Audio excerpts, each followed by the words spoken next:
eventful night. I was in a club called Angenois Discotheque. And all eyes were on me, especially the girls. As I walked in, I used to move in waves.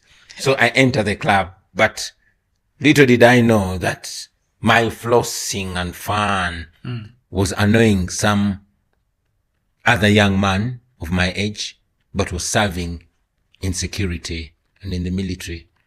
So as I was walking down outside the club, this guy came to me and slapped me just out of the blue.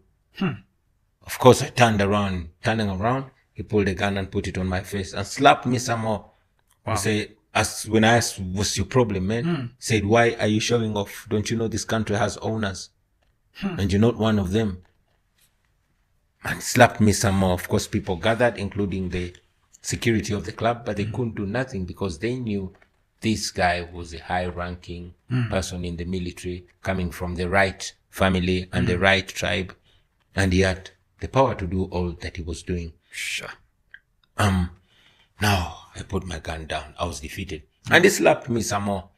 And the club security now started pleading with him instead. Say, Afande, Afande. In our language, it's more like officer. Say, officer, please forgive him. He didn't know that he was showing off in the wrong place. So this guy ordered me to get into my lousy car and drive off. And I did. Of course, I was humiliated. There were cars and people, and some people were taking pictures. But as I drove home, you know, the distance between the club and home was about 6 miles, but it felt like 200 miles. I was silent. So much was going on in my mind. But ultimately, I felt like I deserved it. Why? Because throughout my musical career, I was a popular guy hanging out with the powerful and the wealthy, and all this injustice was happening to everybody. And I was silent about it. You know, in the same clubs, we would see people, especially those that are connected and powerful, pick up girls and abuse them and do all kinds of things that they want to people. But we couldn't do nothing. I mean, I couldn't say nothing because I thought that was not my business. I was safe anyway. This time it was happening to me, a so-called superstar, but it was happening to me.